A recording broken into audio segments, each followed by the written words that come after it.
بسم الله الرحمن الرحيم الحمد لله والصلاة والسلام على رسول الله ما بعد لن تنالوا البر حتى تنفقوا مما تحبون تم نیکی کو نہیں پہنچ پاؤ گے جب تک کہ وہ کچھ اللہ کے لیے قربان نہ کرو، خرچ نہ کرو جو تمہیں عزیز ہے۔ پیچھے سیاق جو ہے وہ چل رہا ہے، وہ یہ ہے کہ جو لوگ کفر پر مرے ان سے اللہ تعالیٰ قبول کرنے ہی والا نہیں ہے۔ وَلَوْ أَنفَقَ أَحَدُهُمْ مِلْءَ الْأَرْضِ ذَهَبًا، زمین جتنا سونا بھی اگر خرچ کر دے اللہ قبول کرنے والا نہیں ہے۔ کہتے یہ ملت کا مسئلہ ہے۔ قرآن مجید کا یہ خاص مقام جو ہے نا سورۃ آل عمران کا، یہ آپ کو سمجھ نہیں آئے گا جب تک آپ ملت کا مسئلہ جو ہے وہ نہیں سمجھتے۔ ملت پر آ کر گناہوں کے پہاڑ بھی ہوں تو وہ معاف ہو سکتے ہیں ملت پر۔ ملت سے ہٹے ہوئے زمین جتنا سونا بھی پیش کرو تو قبول نہیں۔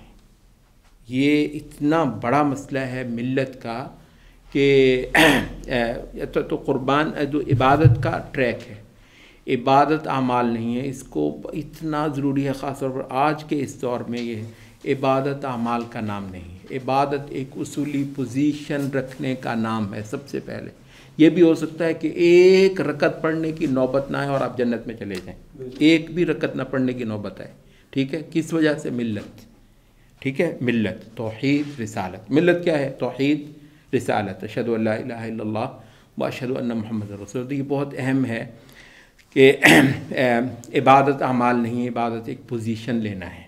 وہ پوزیشن جو دنیا کی ساری ملتوں کی پوزیشن کے حوالے سے لی گئی ہو، ایک وہ رخ جو اللہ جس کو قبول کرتا ہے، جو اللہ کی طرف کو جاتا ہے۔ اچھا، تو اس وجہ سے یہ جو ہے نا جہاں باطل عبادت کا ذکر کہ اللہ کے ہاں قبول نہیں ہے، تو حق عبادت یہ ہے کہ پھر تمہاری تو قبول ہوتی ہے بھائی، تو لگا دو زور۔ تم تو جو بیج ڈالو گے انشاءاللہ جنت میں درخت اگیں گے اس کے، تو بھی ڈال دو اور قربان کر دو، نچھاور کر دو خدا کی محبت میں۔ اچھا، تو کیونکہ پوائنٹ یہاں پر یہ ہے ملت کا، اور یہااں پر یہود اور نصارہ کی اس پوزیشن کو آفیشلی ختم جو ہے قرار دیا گیا ہے سورۃ آل عمران میں۔ اس مسئلے کو تھوڑا سا آپ سمجھ لیجئے۔ یہ بار بار جو ہم کہتے ہیں کس حوالے سے بھی کہ جی یہودی ما کان ابراہیم یہودی ولا نصرانی، پیچھے چلو، ابراہیم نہ یہودی تھا نہ نصرانی تھا۔ اچھا، اب اصل میں پوائنٹ یہ ہے کہ یہود اور نصارہ دونوں جو ہیں یہ ملت ابراہیم سے ہٹتے ان کا انحراف اس حد تک چلا گیا ہوا تھا کہ ایک نئی رسالت کی ضرورت آئی، اور جس کی وجہ سے ان کا کلیتاً ان کو باطل قرار دے دیا گیا۔ اب ملت ابراہیم سے ان کا کوئی تعلق نہیں ہے۔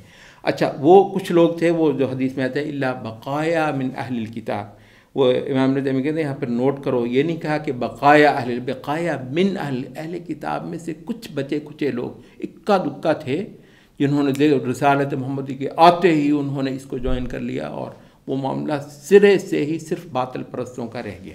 اچھا، تو اس وجہ سے نا اس کو آپ وہ کر لیں، نام لیتے ہیں ابراہیم کا لیکن تعلق ان کا ابراہیم علیہ السلام سے کوئی نہیں ہے۔ اچھا، اب یہ ہے کہ بحال ہو گیا ہے عمل واپس ملت ابراہیم پہ آنے کا محمد صلی اللہ علیہ وسلم کی بعثت کے ساتھ، اور صحابہ کے منصہ شہود پہ آنے کے ساتھ، اور صحابہ کا یہ تسلسل جو انشاءاللہ قیامت تک چلنا ہے فرقہ ناجیہ اور طائفہ منصورہ کی صورت میں۔ اچھا، تو ابراہیم کی ملت کا اس وجہ سے یہاں پر پھر جو ہے نا وہ ذکر آتا ہے۔ ایک تو یہ کہ کل الطعام کان حلا لبنی اسرائیل الا ما حرم اسرائیل، کہ اختصار ہمارے لیے یہاں پر درکار رہتا ہے، تو وہ یہ ہے کہ نبی صلی اللہ علیہ وسلم جو ہے ملت ابراہیم کی جو ہے نا وہ کا تسلسل ہیں، اور ملت ابراہیم کا اعادہ ہیں، اصول میں بھی فروع میں بھی۔ اصول میں تو گزر گیا توحید، رسالت، یوم آخرت، ٹھیک ہے، عمل کی عین وہ حیثیت جو رب العزت کے ہاں قبول ہوتی ہے۔ اچھا، تو وہ تو اصول میں ہو گیا، حتیٰ کہ فروع میں بھی وہ چیزیں جو ان شریعتوں کے اندر حرام تھیں اب اللہ رب العزت نے انڈو کر دیا ہے، اور معاملہ ایگزیکٹلی فروع میں بھی ابراہیم والی اس حالت پر جو ہے نا وہ لا دیا ہوا ہے۔ تو اس وجہ سے یہ حلال اور حرام کا بھی یہاں پر تذکرہ ہوا ہے، اور اصل یہاں پر یہ ہے کہ قل صدق اللہ فاتبعوا ملت ابراہیم حنیفہ، یہ محمد صلی اللہ علیہ وسلم کے پیچھے چلنا دراصل ملت ابراہیم کی کا اتباع ہے، وما کان من المشرکین۔ اچھا، اب چونکہ معاملہ جو ہے وہ بحال ہوا ہے ابراہیم والی اس پوزیشن پر، تو اس وجہ سے ابراہیم کی ایک بہت بڑی پہچان اور ملت ابراہیم کے تسلسل کا ایک بہت بڑا سمبل خانہ کعبہ ہے. تو یہاں پر پھر قل ان اول بیت وضع للناس للذی ببکۃ مبارک وہدی للعالمین فیہ آیات بینات مقام ابراہیم. آپ دیکھیں ابراہیم کا کس طریقے سے جو ہے بار بار یہاں پر ذکر آ رہا ہے، اور یہاں پر حج کی فرضیت بھی اسی حوالے سے کر دی ہوئی ہے کہ احیاء دین ابراہیم اور دین توحید کا احیاء جو ہے وہ اب جڑ گیا ہوا ہے اس شعار حج کے ساتھ اور اس خانہ کعبہ کی زیارت کے ساتھ، اور وہ ایک تاریخی طور پر ایک موحدین کا جو ایک تسلسل ہے اس کے لیے بھی حج کی بہت اہمیت ہے. بہت کم حاجی ہیں جو حج کے اس تاریخی پس منظر کو اپنے ذہن میں لاتے ہیں جس وقت وہ طواف کرتے ہیں کہ پچھلے 5000 سال سے دنیا بھر کے موحدین کے قدم یہاں پر پڑے ہوئے ہیں. تو مطلب قدم پہ قدم دھرنا دراصل اللہ ایک امت بننا ہے. ملت کے معانی میں اس کی بہت اہمیت ہے، اور اس وجہ سے حج جو ہے وہ ملت کے معانی کو جس طریقے سے جگاتا ہے شاید ہی کوئی اور عبادت ہو جس طریقے سے، کیونکہ باقی عبادتوں میں انڈیویجولزم خاصا ہے. انڈیویجولزم کا لفظ شاید اچھا نہیں ہے، مطلب ہے کہ انفرادی طور پر ہو جاتی ہے. روزہ آپ کا انفرادی طور پر ہو جاتا ہے، نماز بھی آپ گھر پہ بھی پڑھ ہی لیتے ہیں. حج کیسے کریں گے گھر پہ یا اپنے طور پر حج کر لیں گے؟ تو پوری ملت امت جو ہے نا وہ مل کر ہی کرتی ہے. سبحان اللہ. اور کہتے ہیں کہ کوئی زمانہ کہ آج کل کا زمانہ نہیں جہاں ہوائی جہازوں میں آپ جھٹ سے جا کے چڑھے جاتے ہیں، مطلب وہ خچروں پہ، گدوں پہ، اونٹوں پہ سوار ہونے والے زمانے میں بھی بہت یہ امکان ہے کہ ایک اندلس کا بندہ اور ایک لاہور کا، ٹھیک ہے، یا دہلی کا یا حیدرآباد کا بندہ قدم سے قدم ملا کے اللہ کو سجدہ کرتا ہو. یہاں پہ پوری زمین ایک ہوتی ہے، پوری زمین ایک ہوتی ہے. پورے جہان کی جو ہے نا نسلیں، قومیتیں، رنگ، زبانیں سب مل کر اللہ کی توحید جو ہیں وہ گاتے ہیں. ٹھیک ہے، تو اب یہ جو ہے ملت کے مسئلے کو ہم نے کچھ زیادہ وقت دیا ہے، کیونکہ سورۃ آل عمران کا اگر آپ لب لباب کہیں تو وہ ہے ہی ملت کا مسئلہ. اچھا، یہاں جو ہے وہ اہل کتاب کو کیونکہ فارغ خطی دے دی گئی ہے سورۃ آل عمران کے اس مقام پر. اچھا، تو ان کے حوالے سے اب امت کو جو ہے نا کچھ ہدایات دی گئی ہیں. جو سب سے پہلی ہدایت یہاں پر دی ہے وہ ہے یا ایھا الذین آمنوا تطیعوا فریقا من الذین اوتوا الکتاب یردوکم بعد ایمانکم کافرین. اگر تم ان کی سننے لگے اہل کتاب میں سے ایک فریق کی تو یہ تم کو مرتد کر دیں گے. اچھا، یہ ایک تھوڑا سا مطلب کر لیں، عربی کے کچھ لفظ جو ہیں نا یا قرآن کے کچھ لفظ ہم نے ایک خاص مفہوم میں ان تطیعوا، اگر تم ان کی اطاعت کرو گے، وہ یوں آدمی سمجھتا ہے کہ اچھا اطاعت وہ بڑی جس میں عقیدت بھی ہونی چاہیے. تو ہم کب کرتے ہیں ان کی کافروں کی اطاعت جو ہے ہم کب عقیدت کے ساتھ کرتے ہیں؟ یا شاید اس میں ہوگا اگر بندہ عقیدت شقیدت کے ساتھ کافروں کی اطاعت کرے. یہ اس وجہ سے کہ اطاعت کے لفظ میں نا آپ کے لیے وہ آ گیا، نہیں ایسا نہیں ہے.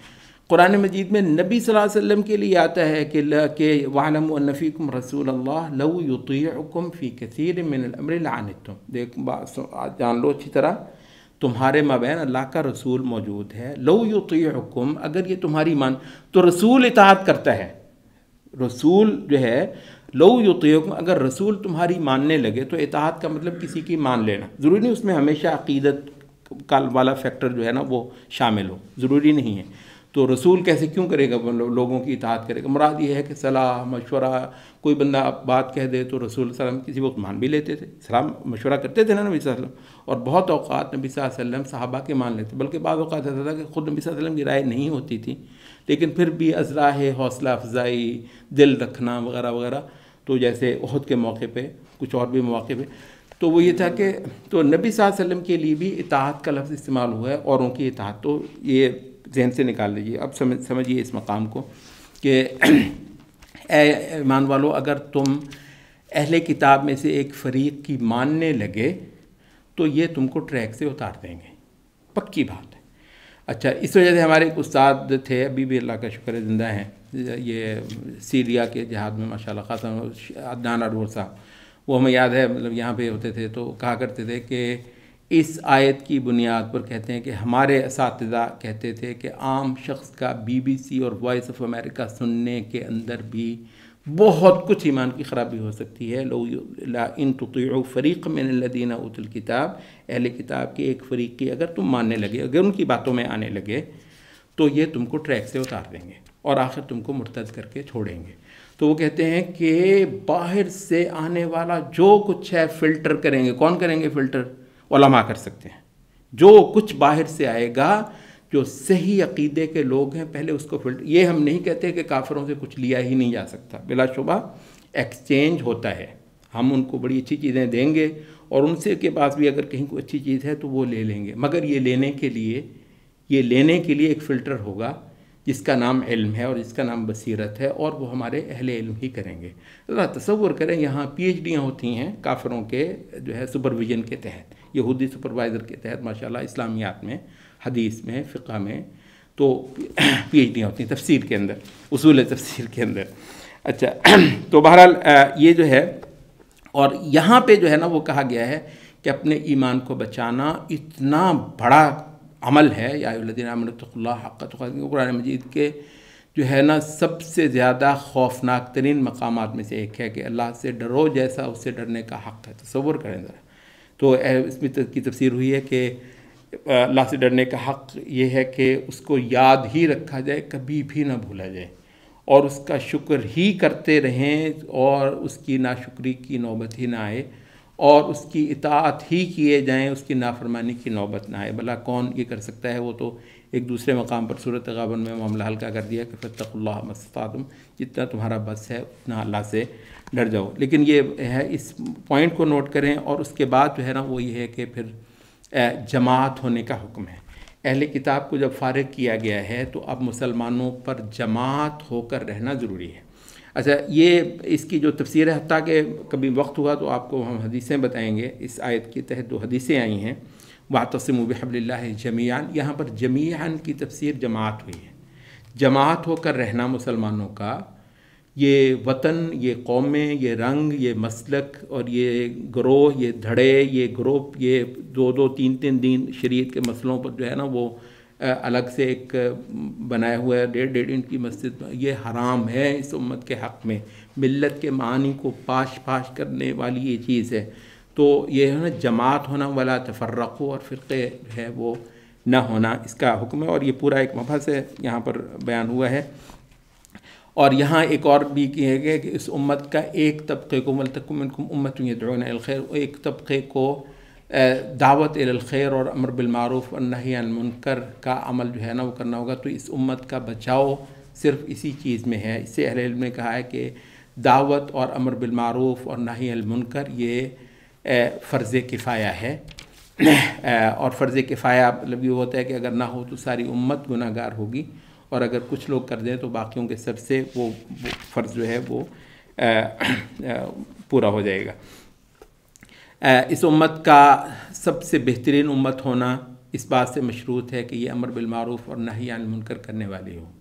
یہ جب آیت اتری تھی تو یہ امت کر ہی یہ کام رہی تھی. صحابہ جو ہیں تأمرون بالمعروف وتنہون عن المنکر. اچھا، یہاں جو ہے وہ تھوڑا سا ہم آگے چلتے ہیں. دوسری جو بڑی ایک رہنمائی دی گئی، 2 رہنمائی ہو گئی. ایک تو یہ کہ کافروں کی سننی نہیں ہے، دوسرا یہ ہے کہ اب جماعت بن کر رہنا ہے، تفریقے میں نہیں پڑھنا ہے، اور امر بالمعروف ونہی عن المنکر کا بندوبست کرنا ہے. اچھا، تیسری جو بڑی ہدایت یہاں پر ہوئی ہے، یا ایھا الذین آمنوا لا تتخذوا بطانۃ من دونکم، اپنے سے ما سوا لوگوں کو اپنا جگری دوست نہیں بنانا. وہ کہتے ہیں اب مسلمانوں کے راز کافروں کو نہیں دیے جا سکتے. مسلمانوں کے ہاں کوئی ایسی پوزیشن کافر کی کہ جس میں بہت کچھ جو ہے وہ اس کے سپرد ہو جائے، یہ معاملہ اللہ تعالیٰ نے جو ہے نا وہ مسلمانوں کے لیے حرام کر رکھا ہے.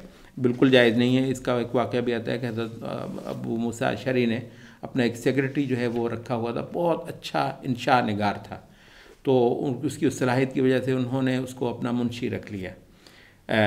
تو حضرت عمر کو پتہ چلا تو بہت ڈانٹا. کہنے لگے جی، حضرت ابو موسیٰ اشعری نے کہا کہ جی میرے لیے اس کی کتابت ہے، اس کا دین اس کے لیے، حضرت عمر نے کہا کہ جب اللہ تعالیٰ نے اس کو ذلیل کر دیا میں اس کو یہ عزت دینے والا نہیں ہوں، اور مسلمانوں کے جو ہے نا وہ امانتیں، اس راز مسلمانوں کے وہ اس کو سونپے نہیں جا سکتے ہیں۔ اچھا، یہ ہونے کے بعد اس کے بعد جہاد کا کچھ بیان آتا ہے، وَإِذْ غَدَوْتَ مِنْ أَهْلِكَ تُبَوِّئُ الْمُؤْمِنِينَ۔ وہ صبح بھی کیا صبح تھی جب رسول اللہ صلی اللہ علیہ وسلم زرہیں پہن کے اپنے گھر سے نکلے۔ سبحان اللہ، وقت کا نبی، سب سے بڑا عبادت گزار، 2 زرہیں پہن کے تلوار اٹھا کے باطل کے مقابلے پر میدان میں اترا ہے۔ اس منظر کو بھی کمال انداز میں کہ وَإِذْ غَدَوْتَ مِنْ أَهْلِكَ، وہ صبح جب تو تیار ہو کے نکلا، تُبَوِّئُ الْمُؤْمِنِينَ مَقَاعِدَ الْقِتَالِ، ایک ایک مومن کو اس کی پوزیشن الاٹ کر رہا تھا، تو نے یہاں کھڑا ہو کے لڑنا ہے، تو نے یہاں کھڑا ہو کے لڑنا ہے، یہ گروہ ادھر ہے، یہ گروہ ادھر ہے، وہ تیر انداز وہاں پر بیٹھیں گے۔ تو رسول اللہ صلی اللہ علیہ وسلم جنگ کی جو ہے وہ ترتیب فرما رہے تھے۔ اور اس سے پہلے بدر میں بھی اللہ تعالیٰ نے تم کو کمال کی نصرت دی تھی، حالانکہ تمہاری تعداد بہت تھوڑی تھی، اور یہاں پر بھی اللہ تعالیٰ کے وعدے تو بہت تھے کہ کئی ہزار اللہ تعالیٰ احد میں بھیجے گا، اور واقعتاً بھیجے، اور مسلمانوں نے پیس کر رکھ دیا تھا کافروں کو، بھاگے بغیر ان کو چارہ نہیں تھا۔ وہ ایک الگ بات ہے کہ ایک نافرمانی ہوئی، اور یہاں سے وہ اہل علم نے کہا ہے کہ یعنی اجتماعی معاملات میں کچھ تعداد کی نافرمانی کی بھی قیمت پوری جماعت کو دینی پڑ سکتی ہے، پوری امت کو دینی پڑ۔ یہ عجیب اللہ تعالیٰ نے کوئی اپنی سنت رکھی ہے کہ پوری جماعت میں سے تھوڑے لوگوں کے عمل کی پاداش سب کے اوپر پڑ جائے، جس کا مطلب یہ ہے کہ سب ایک دوسرے کو ٹھیک کرنے پر اپنا پورا زور صرف کر دیں۔ اچھا، یہ بھی ہوتا ہے کہ بسا اوقات کچھ اچھے لوگوں کی وجہ سے سب کی بیڑی تر بھی جاتی ہے، اور کچھ برے لوگوں کی وجہ سے سب کی بیڑی بیٹھ بھی جاتی ہے، تو یہ عجیب معاملہ ہے، اس میں اللہ تعالیٰ کے سے ہی عافیت مانگنی چاہیے۔ اچھا، اس کے بعد یہ ہے کہ سود کو جو ہے نا ضعفاً مضاعفہ، کئی گنا سود لینے کے عمل کو یہاں پر حرام کہتے ہیں کہ یہ سود کو کئی مراحل میں حرام کرنے کی تشریعات اتنی ہے دین میں، تو ان میں سے ایک مرحلے کا جو ہے نا یہ ہے کہ کئی گنا سود مت کھاؤ، بعد میں پھر بالکل کر دیا گیا۔ سورۃ البقرہ میں جو مقام ہے وہ آخر میں اترا تھا، تو جس میں کچھ سود کو بالکل حرام کر دیا گیا تھا۔ اچھا، مومن جو اس دین کو قائم کریں گے ان کی کچھ صفات کا یہاں پر ذکر ہے۔ الذین اذا فعلوا فاحشۃ او ظلموا انفسهم، جب ان سے کوئی گناہ ہو جاتا ہے یا کوئی جو ہے وہ بے حیائی کا کام ہو جاتا ہے تو وہ استغفار کرنے لگتے ہیں، اور استغفار کرنا ان کا ایسا ہے کہ وَمَن يَغْفِرُ الذُّنُوبَ إِلَّا اللَّهُ، بھی اللہ گناہ معاف نہیں کرے گا تو کون کرے گا۔ اچھا، اس کے بعد جو ہے وہ اہل ایمان کو ان کے ایمان پر جو ہے نا وہ وثوق دلانا۔ وَلَا تَهِنُوا وَلَا تَحْزَنُوا وَأَنْتُمُ الْأَعْلَوْنَ، تم نے کافروں کو کچھ نہیں جاننا، یہ کمال عجیب بات ہے۔ یعنی یہ اس وقت جو ہے پورا جہان امپائر سی بڑی بڑی مسلمانوں کو کہا کہ تم نے کچھ نہیں جاننا، ولا تہنوا، تم نے حوصلہ نہیں چھوڑنا، ولا تحزنوا، تم نے دل خراب نہیں کرنا، وانتم الاعلون، تم ہی بالا دست ہو، ان کنتم مؤمنین، اگر تم مومن ہو۔ محمد قطب یہاں پر کہتے ہیں کہ پہلی بار تاریخ، کہتے ہیں بڑے بڑے برے وقت بھی آئے امت پر، بہت بڑے برے وقت بھی آئے، لیکن کہتے ہیں کہ کبھی مسلمان اس حال میں نہیں گئے تھے کہ ان کو یہ لگا کہ یہ کافر شاید ان کے پاس کوئی ایسی چیز ہے جو ہمارے پاس نہیں، یعنی محمد صلی اللہ علیہ وسلم پر ایمان ہے، قرآن ان کے پاس ہے، اور ان کو شک یہ ہے کہ کافروں کے پاس کوئی زیادہ اعلیٰ چیز ہے ہم سے۔ کہتے ہیں یہ پہلی بار ہوا ہے اس دور میں، جب سے انہوں نے یہ دماغوں کو پڑھانا شروع کیا ہے، تو ان کی برتری کو ماننا۔ اچھا، موم اسلام کی برتری جو ہے اس کا حکم ہے باقاعدہ، وَأَنْتُمُ الْأَعْلَوْنَ، تم ہی برتر ہو، ان کنتم مؤمنین، بشرطے کہ تم مومن ہو۔ اور رہ گیا یہ کہ جی احد میں تمہیں ایسی بری چوٹ پڑی، إِن يَمْسَسْكُمْ قَرْحٌ، آج اگر تمہیں چوٹ پڑی ہے، فَقَدْ مَسَّ الْقَوْمَ قَرْحٌ مِثْلُهُ، کل ان کو بھی ایسی ہی چوٹ پڑی تھی بدر۔ تو یہ جیت ہار تو ہوتی رہتی ہے، یعنی جیت ہار کی وجہ سے مسلمانوں کا ایمان جو ہے اپنے دین پر متزلزل نہیں ہو۔ کہتے ہیں آج جو مصیبت ہے وہ یہ ہے کہ مسلمانوں کو لگتا ہی نہیں کہ اس دین کے اندر فتح مندی کی اور نصرت مندی کی اور غالب آنے کی صلاحیت ودیت کے رکھی گئی ہوئی ہے، اور کفایت کر دی ہے اللہ نے قرآن اتار کر ہمیں کفایت کر دی اللہ تعالیٰ نے محمد صلی اللہ علیہ وسلم کو ہمیں بھیج کر، کچھ باقی نہیں رہا ہے جو ہمیں نہ ملا ہو۔ اچھا، یہ اس کے بعد جو ہے غزوہ احد آپ کو پتہ ہے ایک بہت بڑی چوٹ تھی، اس وجہ سے غزوہ احد کا خاصا لمبا بیان اس مقام پر یہ کیا گیا ہے۔ اس کا جو سب سے جو ہے نا دل خراب کر دینے والا جو حصہ ہے غزوہ احد کا، وہ یہ ہے کہ جس وقت یہ شور پڑ گیا تھا کہ محمد صلی اللہ علیہ وسلم قتل کر دیے گئے ہیں، یعنی صحابہ کے لیے آپ تصور کریں ذرا، اور یہ تو تقریباً معلوم ہی تھا صحابہ کو کہ رسول اللہ کا کام ابھی ختم نہیں ہوا ہے، یہ تو مطلب بالکل طے تھا، یہ تو نہیں کہ کوئی غیب کا علم اللہ نے دیا ہوا تھا کہ محمد صلی اللہ علیہ وسلم نے کب دنیا سے جانا ہے، لیکن یہ تقریباً تھا کہ رسول اللہ صلی اللہ علیہ وسلم کا کام ابھی ہے، باقی ہے تو ہونا ہے۔ اچھا، تو وہ یہ ہے کہ اور پھر جس طریقے سے اللہ تعالیٰ نے رسول اللہ صلی اللہ علیہ وسلم کی حیثیت رکھی ہوئی ہے اہل ایمان کے ہاں، تو وہ یہ تھا کہ چوٹیں تو اور بھی مقامات پر پڑی ہوں گی، لیکن ایسا کبھی نہیں ہوا کہ رسول اللہ صلی اللہ علیہ وسلم اصل میں میدان جنگ میں گرے، نبی صلی اللہ علیہ وسلم گر گئے اور آپ کے دانت بھی ٹوٹے، آپ کو چوٹیں بھی آئیں، اور کافر جو ہیں وہ ارد گرد اس طریقے سے چڑھ آئے کہ ایک وقت کے لیے واقعتاً، یعنی لوگوں کو یہ یقین کرنے کی وجہ بھی مل گئی کہ واقعتاً شاید رسول اللہ صلی اللہ علیہ وسلم کا کام تمام کر دیے گئے، جس کے بعد بہت حوصلے پست ہو، کیونکہ یہ پہلا واقعہ تھا۔ بہت سارے مسلمانوں نے، کچھ نے تو ایسے دیوانہ وار لڑے کہ اب رہ کیا گیا ہے باقی، تو وہ تو ایسے دیوانہ وار لڑے کہ ان کو یہ پتہ تھا کہ اب جیت والی کوئی صورت نہیں ہے، لیکن یہ ہے کہ اب نے رہنا نہیں ہے، اب تو جو بھی ہے تو ٹھیک ہے، اب جب رہنا نہیں ہے تو پھر دو کو ماریں گے تو بھی مریں گے، تو کچھ لوگ تو اس طریقے سے چلے گئے، اور کچھ لوگ جو ہیں وہ بہرحال دل چھوڑ گئے، یہ ایک خاصی بڑی تعداد تھی، دل چھوڑ گئے، اور پھر جنگ ہارنے کی ایک وجہ یہ ہی بنی کہ ان کو یہ لگا کہ محمد صلی اللہ علیہ وسلم اب دنیا میں، آپ سانحہ کا ذرا دیکھ لیں، اس پر بھی سرزنش کی گئی ہے کہ خدا کے بندو محمد بھی چلے جائیں تو بھی کیا اس دین کو مطلب شکست ہو جانے والی ہے، سبحان اللہ۔ یہ جو بات ہے، یعنی آج کے مسلمانوں کو کون سمجھائے؟ وما محمد الا رسول، بہت بڑی ہستی ہوتے ہیں محمد صلی اللہ علیہ وسلم، مگر کیا ہے، بس رسول ہی تو ہیں۔ سبحان اللہ، تصور دیکھیں نا، اسلام خدا کا قلعہ گاڑا ہوا اس زمین پر، وہ تو رہے گا، اس نے تو رہنا ہے، اور اس کے لیے تو اور مسلمانوں کے زور بازو سے رہنا ہے۔ ایک اور مبحث ہے، پہلے وہ ہوتا ہوگا کہ فرشتوں کے ذریعے سے، اب فرشتوں کے ذریعے سے نہیں، مومن کے زور بازو سے اس دین حق نے اس جہان میں قائم ہو کے رہنا ہے، اور محمد صلی اللہ علیہ وسلم کا بنفس سے نفیس موجود ہونا بھی اس کے اندر مین فیکٹر نہیں، یہ اس آیت کے ذریعے سے۔ تو یہ ہے کہ اگر وہ قتل ہی کر دیے جائیں یا ویسے ہی ان کو موت آ جائے، انقلبتم علی اعقابکم، تو تم بالکل چھوڑا کے پیچھے ہٹ جاؤ گے۔ ومن ينقلب علی عقبیہ فلن یضر اللہ شیئا، تو اللہ تعالیٰ کا کیا بگاڑ لے گا، مراد ہے اللہ تعالیٰ کا اس سے ناراض ہونا ایسے شخص سے۔ اور کہا کہ موت تو اللہ تعالیٰ نے لکھی ہوئی ہے ہر نفس کے لیے، اس سے پہلے نہ اس کے بعد کبھی نہیں ہونے والی۔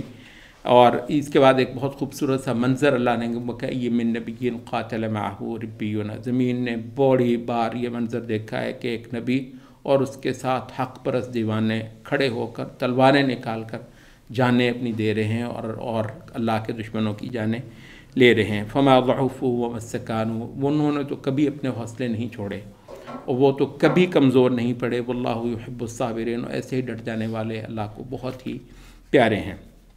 تو دین حق پر جو ہے وہ آخر وقت تک ڈٹ جانا، کچھ بھی ہو جائے حوصلہ نہیں ہارنا، دین کو سچا ماننا، جو ہو سکتا ہے میں تو کروں گا، جو ہو سکتا ہے مطلب ہے۔ اور یہ ہے کہ یہ مطلب مایوسی، بددلی اس دین کے معاملے میں، اللہ تعالیٰ کے دین کے معاملے میں جو اس وقت ایک خاصا آپ دیکھ رہے ہیں کہ جو دیندار ہیں ایک اچھی خاصی بددلی، تو یہ جو ہے نا بددلی سب سے بری چیز ہے۔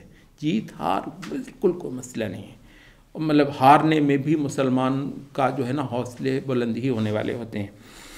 فَأَتَاهُمُ اللَّهُ ثَوَابَ الدُّنْيَا وَحُسْنَ ثَوَابِ الْآخِرَةِ، ایسے ہی لوگوں کو اللہ تعالیٰ نے دنیا کا بھی ثواب دیا۔ دنیا کا ثواب کیا ہے کہ حق کو جو جیتا جاگتا اور فتح پاتا اپنی آنکھوں سے دیکھیں، وَحُسْنَ ثَوَابِ الْآخِرَةِ، اور جو آخرت میں ایسے لوگوں کے انشاءاللہ العزیز اجر ہیں وہ ابھی پڑھے ہیں، وَاللَّهُ يُحِبُّ الْمُحْسِنِينَ۔ یہ اس کے بعد جو ہے وہ منافقین کو ایک لمبی سرزنش ہے، کیونکہ یہ غزوہ احد میں جو ہار ہوئی ہے اس میں دو کردار ہیں. ایک تو کچھ اہل ایمان، اچھا یہ لوگ اللہ سے محبت کرنے والے ہیں، ان کو سرزنش بے شک ہوئی ہے لیکن ان کی وفاداری اللہ کے ساتھ اور اس کے رسول کے ساتھ بہت غلطی ہوئی ہے. اچھا آگے جا بھی کہا کہ جو بھاگ گئے تھے، جو چھوڑ گئے تھے، جو کچھ لوگ تو رکے ہی نہیں، اتنے بھاگے کہ مدینہ جا کر رکے. وَلَقَدْ عَفَا اللَّهُ عَنْكُمْ، ان سب کی اللہ نے بخشش کر دی ہے. اس وجہ سے کہتے ہیں کہ وہ تمام صحابہ جن کے نام بھی آتے ہیں بعض کہ وہ جو میدان سے قدم اکھڑ گئے تھے، جن کے نہیں ٹک سکے تھے، بھاگ گئے تھے، مدینہ پہنچ گئے تھے، کہ ان کا عیب بیان کرنا حرام ہے. کیوں؟ وَلَقَدْ عَفَا اللَّهُ عَنْكُمْ یہاں لکھا ہے اللہ نے کہ اللہ نے ان سب کی بخشش کر دی ہے. تو بھی جس گناہ کی بخشش ہو گئی اور قرآن میں لکھی ہو جس کی بخشش، تو پھر اس کا کیا تذکرہ، تو اس کا یاد تو مطلب نہیں کرنا. تو یہ ساری سرزنش تو ان کو ہوئی ہے تاکہ معاملہ آگے کے لیے ایسا نہ ہو. ٹھیک ہے، تو انہوں نے واقعاً سبق بھی لیا بھی، اور دوبارہ ایسا کبھی ہوا بھی نہیں. جہاد تو بہت بار ہوا ہے، یہ سب الحمدللہ پھر انہوں نے وہ نہیں کیا. تو ان کی تو اصلاح تھی، تو ان کا تو اصلاح جو ہے وہ چلتی رہی ہے اس پورے بیان کے اندر. دوسرا جو ایک کردار ہے وہ ہے منافقین کا. ان کو البتہ یہ ہے کہ اللہ رب العزت نے وعیدیں سنائی ہیں، اور ان کی جو ہے نا نقاب کشائی بھی کرائی، ان کا اصل چہرہ بھی مسلمانوں کو دکھایا. کہتے ہیں کہ جو واحد مقام ہے جو منافقین کا نقاب جو ہے وہ ہٹا دیتا ہے، وہ جہاد ہے. سبحان اللہ. کہتے ہیں کہ یہ اتنا سچ ہے یہ معاملہ کہ آج بھی جو ہے نا جہاد ہی کے مسئلے پر اگر آپ منافقین کو آئیڈینٹیفائی کرنا چاہیں، ہر مسلمان قوم کے، ہر معاشرے کے جو منافقین ہیں، جو کافر کے ساتھ لڑنے والے جو مسلمانوں کے، ان سے چاہے وہ نظریاتی لڑائی ہو، چاہے وہ تہذیبی لڑائی ہو، چاہے وہ عسکری لڑائی ہو، جن کے لہجے جو ہیں وہ ان کی مذمت ہے اور ان کے لیے جو کلمہ خیر ہے. تو یہ بہت اچھی پہچان ہے منافقین کی. تو اس پورے مقام میں ان منافقین کو بہت اچھی طرح آئیڈینٹیفائی کیا گیا ہے. ان میں سے جو ہے نا وہ ایک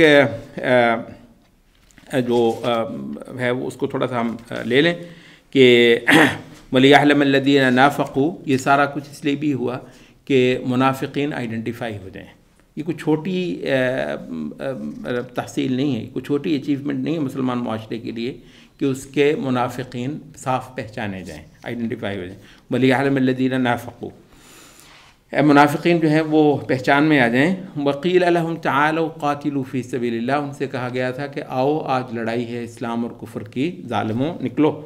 تو یہ نکلے نہیں ہیں تو لڑو. اچھا اگر لڑ نہیں سکتے ایک اور بھی آپشن دیا گیا تھا ان کو، یہ بڑی اہم بات ہے. ایک اور بھی آپشن دیا گیا تھا، لڑ نہیں سکتے یار، جان حوصلہ نہیں ہے. آپ کو ہے لڑنے میں جان چلی جاتی، کہتے سنا سالے جان سے مار دیتے ہیں.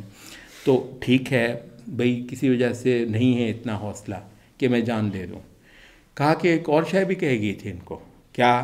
قیل لہم تعالوا قاتلوا فی سبیل اللہ، آؤ لڑو اللہ کے راستے میں. او ادفعوا، یا کافروں کو جو ہے نا دفع ہی کرنے میں کچھ کردار ادا کر لو. اس کی تفسیر میں گیا کافروں کو دفع کرنے میں کیا کہتے ہیں کہ اس طرح کرو کہ اس وقت جو ہے نا مسلمان جو کھڑے ہیں ان کے ساتھ صرف اپنا آپ دکھا دو، کافروں پر تھوڑا سا رو پڑ جائے گا، یا یہ کافی ہے مسلمان، کیونکہ مسلمانوں کی زیادہ تعداد کو دیکھ کر کافروں کے حوصلے پست ہوں گے اور ہو سکتا ہے وہ لڑائی کا ارادہ بدل لیں. سبحان اللہ. کہتے ہیں کہ اس لحاظ سے صرف اسلام کی جو ہے نا وہ کہتے ہیں کہ رونق بڑھا دینا، رونق ہمت نہیں ہے تو اسلام کے لیے کچھ ایسا کر دینا کہ یوں لگے کہ اسلام کے ساتھ بہت ہے. لڑ نہیں سکتے تو لڑنے والوں کے ساتھ صرف نظر ہی آ جاؤ. کہتے ہیں یہ جو ہے نا کہ تھوڑی سی سماجی وابستگی ہی ہو جانا دین والوں کے ساتھ، جو جانے دے رہے ہیں، جو ہتھیلیوں پہ رکھ کے جان اللہ کے، آج بھی الحمدللہ اللہ نے ایسے روگ رکھے قیامت تک رہیں گے. یہ جو طائفہ منصورہ حق جن کے دم سے انشاءاللہ دنیا میں سر اٹھا کے ہی رہے گا، یہ اس حق سرنڈر کرنے والا نہیں ہے قیامت تک. محمد صلی اللہ علیہ وسلم کا لائق. تو کچھ لوگ ہیں جن کے ذریعے سے اللہ نے اپنے دین کو آج بھی جو ہے نا وہ سرنگو نہیں ہونے دیا. تو ان کے ساتھ کوئی سماجی وابستگی ہی آپ کی، ان کے لیے کلمہ خیر ہی ہو. کہتے ہیں یہ آخری چیز ہے جو آپ سے لینے کے لیے جو میڈیا کی ساری کوشش ہے وہ بھلا کیا ہے؟ وہ تو ان کو مارنے کے لیے تو ان کے لشکر ہے نا، ان کو آپ کے جو مجاہدین ہیں ان کو مارنے کے لیے تو ان کے ڈیزی کٹر ہیں، ان کے B-52 ہیں، ان کا وہ سارا کچھ ہے، وہ لگے ہوئے ہیں. یہ میڈیا کیا کر رہا ہے؟ یہ میڈیا کیا کر رہا ہے؟ اچھا میڈیا ظاہر ہے ان کی میڈیا کو توپیں تو نہیں ہے کہ مجاہدین کو مارے. کہتا ہے یہ امت کی جو یہ اہل جہاد کی جو سماجی سپورٹ ہے نا، جو سماجی سپورٹ ہے، یہ اس کو ختم کرنے کے لیے ہے کہ آپ ان کے ساتھ اظہار یکجہتی بھی نہ کریں. اگر یہ جو لفظ ہے میرا خیال ہے بہت اچھی فریزنگ ہے، یعنی یہ جو کافروں کے ساتھ دو ہاتھ کرنے والے ہیں نا امت کے سنجیدہ طبقے، تہذیبی طور پر یا سماجی طور پر یا عسکری طور پر، ان کے ساتھ اظہار یکجہتی سے بھی یہ امت گئی. آپ کو معلوم ہے کہ ایک بڑی تعداد جو ہے وہ باقاعدہ ان لوگوں کو برا بلا کہنا ان کا صبح شام کا مشغلہ ہے. انہوں نے مروا دیا ہمیں، انہوں نے ہمارا بیڑا غرق کروا دیا. تو اس وجہ سے یہ جو ہے اہل نفاق کا ایک خاصا اچھا بڑا بیان جو ہے وہ یہاں پر کیا ہوا ہے. اور آخر میں جو ہے فرمایا کہ اللہ تعالیٰ مومنوں کو کبھی چھوڑنے والا نہیں ہے. ما کان اللہ لیذر المؤمنین علی ما انتم علیہ حتی یمیز الخبیث من الطیب. تمہیں اس حال پر چھوڑنے والا نہیں تھا اللہ کبھی بھی. سبحان اللہ، یہ احد کے مقام پر کہا ہے اللہ تعالیٰ نے حتی یمیز الخبیث من الطیب، جب تک کہ خبیث کو طیب سے الگ الگ کر کے نہ دکھا دیں. کہتے ہیں غزوہ احد جو ہے آئندہ کے بہت بڑے جہادی عمل کے لیے بہت کمال گراؤنڈ فاؤنڈیشن تھی کہ خبیث کو طیب سے الگ کر کے دکھا دیں. سبحان اللہ، اگر صحابہ کی وہ حالت ہے. اس یہاں پر ایک اور بھی آتا ہے کہ منکم من یرید الدنیا ومنکم من یرید الآخرہ. تم میں سے کچھ لوگ جو ہیں وہ ان کی طلب دنیا ہے، کچھ کی طلب آخرت ہے. عبداللہ ابن مسعود اس آیت کے تحت کہ واللہ جب تک یہ آیت نہیں اتری تھی مجھے لگتا ہی نہیں تھا کہ ہم میں کوئی ایسا بھی ہے جو دنیا کا طلبگار ہے. ہمارا خیال تھا ہم سب آخرتی کے طلبگار ہیں. اگر اللہ نے بتا دیا تو اب ظاہر ہے ہم کہ تم میں سے کچھ دنیا کے طلبگار ہیں، کچھ آخرت کے طلبگار ہیں. تو اگر یہ ہے کہ مدینہ میں صحابہ ایسے ایسے اعلیٰ ہوئے ہیں، پھر بھی کہا کہ میں ان کو اس حال میں رہنے نہیں دینے والا تھا جب تک کہ میں خبیث کو طیب سے الگ نہ کر دوں. تو آپ تصور کر لیں کہ آج کے معاشروں میں خبیث کو طیب سے الگ کرنے کا کتنا بڑا عمل جو ہے وہ ضروری ہے. تو اس کو کرے گا کون سی چیز کرے گی جب حق اور باطل کو آمنے سامنے لایا جائے گا. ہم بہت بارہا کہتے ہیں مسئلہ ہمارا صرف یہ ہے کہ ہماری اسلامی قیادتیں حق اور باطل کا مارکا اٹھاتی نہیں. حق اور باطل کا مارکا اٹھاتی نہیں. یہ بجلی، یہ پانی خدا کے واسطے یہ ہمارے مارکے کا عنوان نہیں. خدا کے واسطے یہ ہمارا عنوان نہیں. اس پہ خدا کی مدد نہیں اترنے والی. اس پر جو ہے وہ اللہ تعالیٰ باطل کو مٹا کر رکھ دے، یہ نہیں ہونے والا.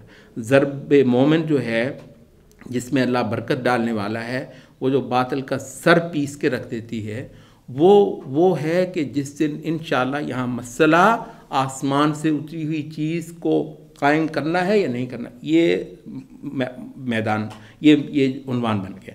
جب مسئلہ اس پہ ہوگا حق اور باطل کا یہ جو ہے یہ ہوگا تو یہ حتی یمیز الخبیث من الطیب، یہ ہر حوالے سے ہے، عقائدی حوالے سے، سماجی حوالے سے اور سیاسی حوالے سے، ہر لحاظ سے یہ جو چیز ہے مسلم معاشرے کو جو ہے نا وہ اس طریقے سے بانٹ کر رکھ دیا جائے اچھے اور برے کے معاملے میں. یہ اس وقت ہوتا ہے جب حق اور باطل کا بڑا سچا کھرا مارکا معاشرے کے اندر شروع کروایا جاتا ہے. اور یہ بھی کہا ہے کہ یہ جو ہے نا آزمائشیں تو اس امت کی ہوتی ہی رہیں گی. لَتُبْلَوُنَّ فِي أَمْوَالِكُمْ وَأَنفُسِكُمْ، یہ معاملہ جو ہے نا وہ رکنے والا نہیں ہے. وَلَا تَسْمَعُنَّ مِنَ الَّذِينَ أُوتُوا الْكِتَابَ وَمِنَ الَّذِينَ أَشْرَكُوا أَذًى كَثِيرًا. تمہیں بہت کچھ سننا پڑے گا، پڑھتا ہی رہنا ہے، اہل کتاب سے بھی اور مشرکین سے بھی. یہ دن دو دن کی بات نہیں، یہ جہان تو ہے ہی ایسا. قیامت تک نہ انہوں نے ٹک کے بیٹھنا ہے اور نہ تمہارے لیے یہ ہے کہ جی وہ ہو گیا. جب پوری دنیا بھی اگر اسلام کی مفتوح ہو جائے، مسلمان کو چین سے پھر بھی بیٹھنے کی اجازت نہیں ہے، کیونکہ کفر نے پھر سر اٹھانا ہے اور مسلمان کا پھر کام باقی ہے. تو یہ معاملہ جو ہے نا وہ سرے تک ہونا ہے. تو کہتے ہیں کہ سورت آل عمران جو ہے جہاد کے حوالے سے شاید منفرد ترین اسباق میں سے ایک سبق ہے، جہاد کا جو ہتھیار مسلمانوں کو تھماتی ہے. اور آخر میں جو ہے ان لوگوں کو جو اپنی جانیں ہتھیلی پہ لے کے بیٹھے ہیں، خدا کے ساتھ ان کے عہد ہیں، جنت کے سوا ان کی کچھ طلب نہیں ہے، اور جو کچھ ان کی جان مال ان کے پاس ہے وہ یہ خدا کو پیش کیے ہوئے ہیں۔ ان کی ایک بہت خوبصورت مناجات پہ یہ صورت جو ہے وہ ختم ہوتی ہے۔ ان فی خلق السماوات والارض واختلاف الآیات الذین یذکرون اللہ قیاما وقعودا، سبحان اللہ، ان کی جنگیں، ان کے مارکے، ان کے جو ہے نا وہ رت جگہ دیکھو، وہ اس کا الگ ایک منظر ہے، اور ان کی خدا سے جو ہے نا وہ دعائیں، التجائیں، مناجات، ان کے ذکر، ان کے سجدے، وہ اگر دیکھو تو اس کا ایک الگ حسن ہے۔ تو مطلب یہ جو بیلنس ہے نا، مطلب کمال ہے۔ یعنی ادھر جو ہے نا وہ جو روحانیت ہے، وہ جو خدا سے لگاؤ ہے، وہ جو عبادت کے اندر جو ایک لطف ہے، ایک مزہ ہے، ایک زندگی ہے، وہ بھی کمال کی ہے۔ تو یہ بہت ہی خوبصورت مناجات، ان کی اللہ کے آگے گڑ گڑانا، دعائیں کرنا، تو وہ ہے۔ اور جس کے جواب میں اللہ رب العزت نے فرمایا کہ اللہ تعالیٰ نے ان کی یہ ساری دعائیں، التجائیں ہیں وہ قبول فرما لی ہیں۔ تو یہ وجہ ہے، محمد قطب کہتے ہیں کہ بظاہر یوں لگتا ہے کہ ایک صوفی دعا کر رہا ہے، یہ یہاں پر نا ایک صوفی جو ہے نا وہ گوشہ نشین جو ہے نا وہ دعا کر رہا ہے، بار بار جو ہے نا کر رہا ہے، لیکن یہ کہتے ہیں جیسے ہی اللہ کا قبول فرمانا تھا، فاستجاب لهم ربهم، قبول کر لیں دعائیں ان کی اللہ نے۔ اچھا، تو آگے کیا کہا؟ انی لا اضیع عمل عامل منکم من ذکر او انثی بعضکم من بعض، تمہارا کوئی عمل میں ضائع کرنے والا نہیں ہوں، مرد ہو عورت ہو، فالذین ہاجروا واخرجوا من دیارہم واوذوا فی سبیلی وقاتلوا، یہی ہم بار بار کہتے ہیں کہ یہ ان آیات کا جو ہے نا اصل فضا جو ہے اس کو آپ نظر انداز نہ کیا کریں۔ یہ دعائیں صوفی کی نہیں ہیں، یہ دعائیں جو ہے نا وہ ایک گوشہ نشین مولوی کی نہیں ہے، ایک عبادت گزار کی نہیں ہے، یہ مرد میدان کی یہ ساری التجائیں، یہ مناجاتیں ہیں۔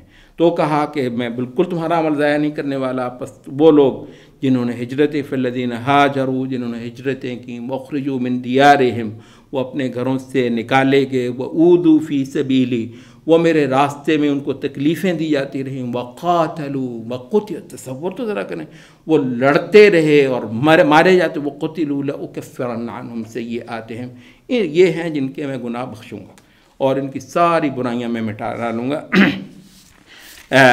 وَلَأُدْخِلَنَّهُمْ جَنَّاتٍ تَجْرِي مِن تَحْتِهَا الْأَنْهَارُ ثَوَابًا مِّنْ عِندِ اللَّهِ وَاللَّهُ عِندَهُ حُسْنُ الثَّوَابِ۔